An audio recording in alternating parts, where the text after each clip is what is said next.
লাব্বাইক আল্লাহুম্মা লাব্বাইক, আমি হাজির, হে আল্লাহ আমি হাজির।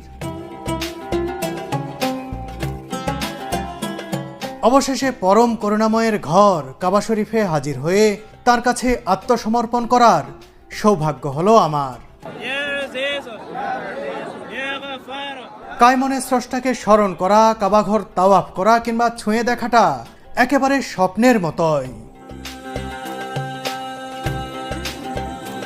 প্রথমবারের মতো ওমরা পালনের এই আবেগ, এই অনুভূতি আর এই অদ্ভুত ভালো লাগার অভিব্যক্তি প্রকাশ করার ভাষা সত্যিই আমার জানা নেই।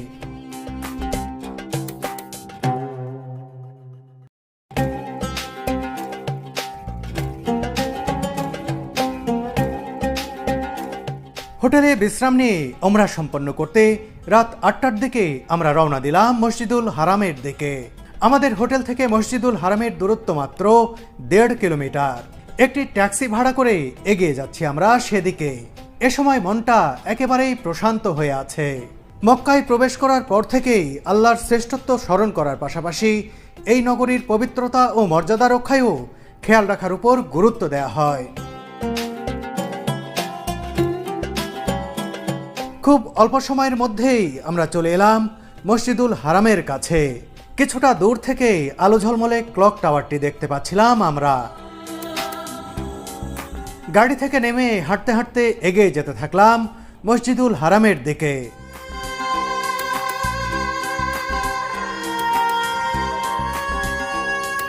দুনিয়ার সবচেয়ে পবিত্র জায়গা আল্লাহর ঘর কাবা কিছুক্ষণের মধ্যেই নিজ চোখে দেখতে পাবো। এই মুহূর্তের এই অনুভূতিটাই অন্যরকম।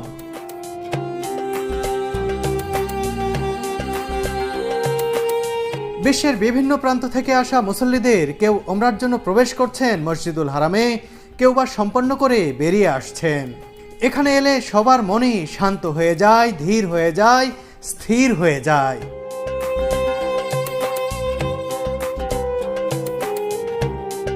বয়সের ভারে স্থবির হয়ে আসা শরীরও যেন অদৃশ্য টানে সচল হয়ে ওঠে এখানে এলে।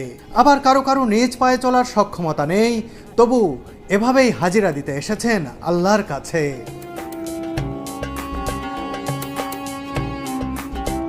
বলে রাখি, এহরাম পরা অবস্থায় সকল প্রকার অহেতুক কাজ, হাসি ঠাট্টা থেকে বিরত থাকতে হবে। লাব্বাইক আল্লাহুম্মা লাব্বাইক উচ্চারণ করতে করতে ধীর পায়ে আমরা ক্রমেই এগিয়ে যেতে থাকলাম সামনে।